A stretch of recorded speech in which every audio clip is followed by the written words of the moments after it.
လန်စားမှာပဲအစိတ်ရှိတဲ့ပင့်ကူနဲ့ကြီးတွေအကုန်လုံးဖိုင်ရသူ့အစွမ်းနဲ့နေလိုက်ပါတယ်ဒီပင့်ကူတွေကအခွန်မာပြီးစားလို့မရဘူးလို့ဖိုင်ရပြောပေမဲ့ဆွေကတော့သူ့တော်ပြူးမလုံးလိုက်ရလို့စိတ်လိုမကြဖြစ်နေပါတယ်လူငယ်လေးမှုကဆွေလေးကိုပဲကောင်းကောင်းမွန်မွန်ဆက်ဆံတာမဟုတ်ပဲအစားတော့ကျန်တဲ့ဆရာဖိုင်ရကိုလည်းပြန်ပြီးကူးစားရပါသေးတယ်ငါလိုမော်ဒန်တိုင်းလာတာရဲကြီးကမင်းတို့ကြောပိုးပြင်းနေရတာမို့လို့ဟင်းချက်ကြွေးကွာအဲ့လိုနဲ့မှုကလည်းဒီပင့်ကူတွေအသုံးဝင်လောက်မှာပဲဆိုပြီးအိုင်တန်ဘောက်ထဲကိုထည့်တင်လိုက်တယ်ကဲဒီနေ့ချက်မဲ့ဟင်းကအမေရီနဲ့တော့မူကူတာဖတ်တော့လောက်စားကြမယ်ဆိုပြီးဆုံးဖြတ်လိုက်တယ်အရင်ဆုံးဖတ်ရွက်နဲ့ဟင်းကမော့အချို့ဝယ်ဖို့ online shopping skill ကိုဖွင့်လိုအပ်မဲ့ဟာတွေပဲပတ်စံနဲ့တေချာဝယ်ပြီးသွားတယ်ဝုန်းဆိုပါစင်ဘုံတစ်ပုံရောက်ချလာတယ်ဖတ်တော့လောက်မဲ့ပစ္စည်းတွေလည်းအားလုံးစုံပြီဆိုတော့အရင်ဆုံးစက်သွုံမျိုးပပလီပြီးကြိတ်ထားတဲ့ original အသားတွေကိုဂျင်းနဲ့စက်သွုံမျိုးအနစ်တွေကိုတေချာတဲ့ပန်းငံပြားကြီးစက်သားမုတ်အနှဲငယ်နဲ့နန်းစီလေးပါစမ်းပြရတယ်အကုန်လုံးကိုလက်နဲ့တေချာနေပေးပါတယ်တမအောင်နေပြီးသွားတယ်လီးထားတဲ့စက်သွုံမျိုးဂေါ်ဘီတိုးနဲ့အတူတဖန်ပြန်မွေပါတယ်အခုတော့ဖတ်တော့ကိုကြော်စားမှမလို့ခောက်ပြီးတော့ပဲလေးလိုက်တယ်တခင်ကိုကူလို့ပေးခြင်းနဲ့ဆွေလေးကြောင့်အသားနဲ့ဖတ်ထုတ်လိုက်တာမြန်မြန်ပဲပြီးသွားပါတယ်တဲအိုးထဲမှာဖတ်ထုတ်လေးတွေကိုတီချာစီရိုက်ပြီးမီးနီတော်လေးနဲ့ကြောအယောင်ပြောင်းသွားတာနဲ့ရေဖြော်ထားတဲ့ဂျုံမုံကိုထည့်ပြီးတော့အဖုံးအုပ်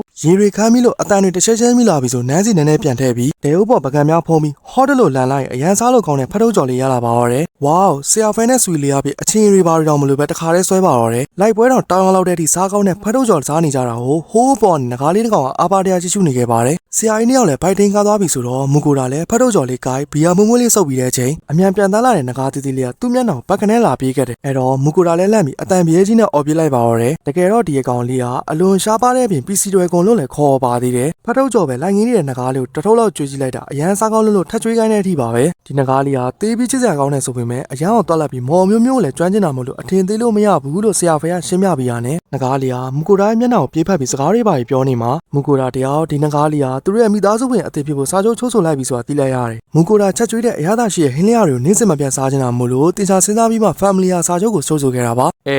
ါစာချုပ်ချုပ်ပြီးဆယ်စုနှစ်လောက်လူသားတယောက်နောက်လိုက်လေအသက်ရှိတဲ့သူတို့အတွက်ကတော့ပြောကြရကြီးပါပဲတခင်ဖြစ်သူရဲ့ပထမဆုံးတာဝန်ရာနာမည်ပေးရမှာဆိုတော့မူကိုတာလည်းကွေးနေဒူးနိုင်တဲ့မိုက်တဲ့နာမည်ဒိုယာချမ်းလို့မဲ့ပြီးလိုက်တယ်ကလေးနာမည်ပေးခံလိုက်ရတဲ့ငကားလေးအဖြစ်အသက်ကရာကျော်နေပါပြီမိသားစုဝင်တွေကိုနာမည်ကောင်းကောင်းလေးတွေပေးတာနဲ့ပတ်သက်ရင်မူကိုတာဆရာဖေကသိမ့်မကြည့်ပါဘူးအကုန်လုံးနဲ့တဲ့နေတဲ့ဒိုယာချမ်းလေးကိုမိသားစုဝင်အဖြစ်ဆင်းသွင်းဖို့ကီယန်မြို့ကဂိုင်းတစ်ခုစီကိုရောက်လာကြတယ်နောက်ပြီးအဲ့ဒီကဂိုင်းမစတာရိုဒိုလိုဖိုကမူကိုတာကိုအကူအညီလေးတစ်ခုလောက်တောင်းချင်နေပါတယ်အဲ့ဒါကတော့တောနက်ကြီးတွေကမွန်စတာတွေမိတ်လိုက်ရသည်မဟုတ်ဘဲနဲ့ရန်တွေတအားလို့နေကြလို့ပါအဲ့ဒီတောတွေကိုလူတွေမသွားကြတော့ရင်အဆင်ပြေနိုင်တယ်ဆိုပေမဲ့တောအုပ်တွေကအင်းဆက်သားတွေထုတ်လုပ်ပေးတဲ့ပိုးချီမီတွေကဒီမျိုးရဲ့အဝတ်ထည်တွေအတွက်အဓိကကုန်ကြမ်းဖြစ်နေပြီးမျိုးရဲ့စီးပွားရေးအသက်သွေးကြောလည်းဖြစ်ပါသေးတယ်စိတ်ချင်းဆက်သွယ်ပြီးမြောက်ဘက်တောကပင်းကူနဲ့ကင်းချင်များတွေအတန်ကျပြီးအခွန်မဲမာတာအားနေတာကတော့လက်လန်ချက်ပဲမူကိုတာတို့မိသားစုဝင်အချင်းချင်းစိတ်နဲ့ဆက်သွယ်တော့ဘယ်သူမှမကြားနိုင်ပါဘူးအားနေတဲ့ပင်းကူလေးတွေကိုငါ့ရဲ့လက်စီးမောင်နဲ့အကုန်လုံးကိုတမလိုက်ပြီလေကွာအော်ဆရာရိုဒိုဖိုဒီပင်းကူတွေလားဗျဟုတ်တယ်အဲ့ကောင်တွေပဲမသားပေါ်နေတဲ့မျိုးပွားတော့မြတ်နဲ့ပင်းကူနဲ့ကျူတွေအပုံလိုက်ကိုတွင်မိပြီးမင်းရှင်မပေးသေးခင်ပြဿနာဖြေရှင်းပြီးသွားတဲ့မူကိုတာကိုအာပါတရကျေးဇူးတင်သွားတယ်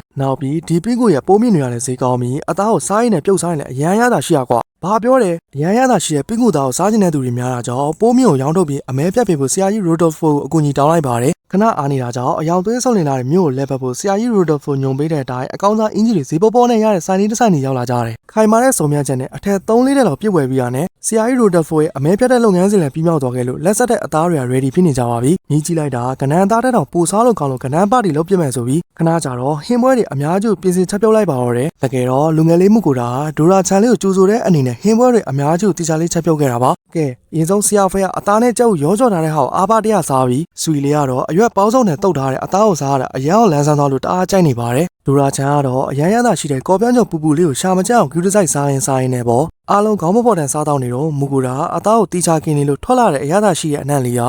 ဟဲ့မင်းဖွက်မစားနဲ့လေကွာအော်ငါအတွက်ဂုံပြုတ်ပွဲလေနော်အေးပါကွာဝေါဒီလောက်အရသာရှိတော့တွေစားရလိမ့်မယ်လို့ထင်အောင်မထင်ထားခဲ့တာအခုတော့အနောက်ကိုလိုက်လာခဲ့တာအရန်တော့တန်သွားပြီဟဲ့နောက်ကလိုက်တယ်အင်းလေကယ်ရိုလီနာမြို့နားနဲ့အရသာရှိတဲ့အနံ့လေးတွေရလို့လိုက်လာခဲ့တာတောထဲရောက်တော့မျက်ခြေပြတ်သွားပြီးလိုက်ပတ်ရှာတဲ့ချင်းတောအုပ်ထဲကမွန်စတာလေးတွေထားပြီးတောင်းကြတော့တာပဲဗျို့တောထဲကမွန်စတာတွေကပိုင်တဲ့ကျူးကျော်လာတဲ့ PC တွေကွန်ရဲ့အချိန်ဝါကြောင့်ကနာမငြိမ်မဲ့အသေးအံရှင်းသန်မှုစူးစမ်းနေတဲ့ပိကုနှက်တွေကိုကြတော့ဆရာဖေကဆော့ပလော်တီးမိလိုက်တဲ့အတွက်ဒီအရန်တနာဖို့ကောင်းတဲ့ပိကုအသားတွေကိုရသရှိစားလိုက်ကြတယ်ညနေခင်းရောက်တော့ Rigby တဲကိုကမ်းမှာတဲကြပြီးမူကိုတာနဲ့ဆွီလီကတော့ရေချိုးနေကြပြီမဲ့ဖယ်နဲ့ဒိုယာလေးတို့ကတော့ဘိုက်တွေတင်းကားနေလို့အစောကြီးအိတ်လိုက်ကြတယ်တနေ့တာလုံးပင်ပန်းထားတဲ့မူကိုတာလည်းတခုခုကိုမင်းနေသလိုခံစားရပေမဲ့မောမောနဲ့တခါတည်းအိပ်ပျော်သွားပါတော့တယ်မနက်ဖြန်ကိုရောက်တော့ကနန်းအခွန်တွေရဲ့စားမကုန်တဲ့ကနန်းသားတွေကိုပါပြန်ပေးလိုက်လို့ဆရာကြီးရိုဒိုဖိုလည်းအရန်ကိုကျေးဇူးတင်သွားပါတယ်လက်ရောတဲ့မူကိုတာလည်းအိုင်ဒန်ဘောက်စ်တဲ့ address ကုန်ကြီးကိုပေးခြင်းပေမဲ့အရင်ဆုံးဒေါ်လာမှာငကားချောင်းတခြားနှက်ဆက်တဲ့သူတွေကိုတိလာပြပြီးတော့သိပေမဲ့ဟဲ့အဲ့ဒါ address ကုန်ကြီးမဟုတ်ဘူးလား ကျွန်တော်လည်းဒါအမဲဖြတ်ပေးနိုင်မဲ့သူရှာနေတာဆရာဖယ်ပြိုင်ပွဲလို့တော့မတတ်မှတ်တဲ့အဲ့ဒရဂွန်ကတိုင်းပြည်တစ်ပြည်လုံးဝယ်နိုင်တဲ့အထိကိုတန်ဖိုးကြီးပြီးအဲ့ငကားရီနံပတ်သက်ရင်ရော့ဗျာဒေါ်လာမျိုးမှစွန့်စားသူဂိုင်းမတ်စတာအယ်လီလန်ဆိုတဲ့လူကအရေးချင်းတွေအပြင်းနဲ့ညံလဲအရမ်းကြွယ်တယ်ကျေးဇူးပါဗျကဲမူဂရာတို့တွေကီယယ်မျိုးလေးကိုစွန့်ခွာပြီးဒေါ်လာမျိုးစီကိုချီတက်ကြရင်ဇလန်လေးလည်းပြီးဆုံးသွားပါတော့တယ်ကဲဒီအပိုင်းဂရီဒင်းဆန်လေးမှာဖြစ်အပတ်စဉ်မုံပဲသီးစာတွေဆက်သားရတဲ့မူဂရာဒီတစ်ပတ်မိတ်ပြီးမဆက်သားလိုက်လို့နတ်ဖျားမားတွေစိတ်လို့မကြကြီးကြားနေကြတော့ဟိုးချုံပုတ်နားလေးကနေဘဲကြီးနှစ်ယောက်ကအထာကျကျချောင်းကြီးနေကြပါတော့တယ်ကြည့်ရှုအားပေးခဲ့တဲ့သူတယောက်ချင်းစီတိုင်းအောင်အန်နီယရီကတ်မြန်မာမှာအထူးပဲကျေးဇူးတင်ရှိပါတယ်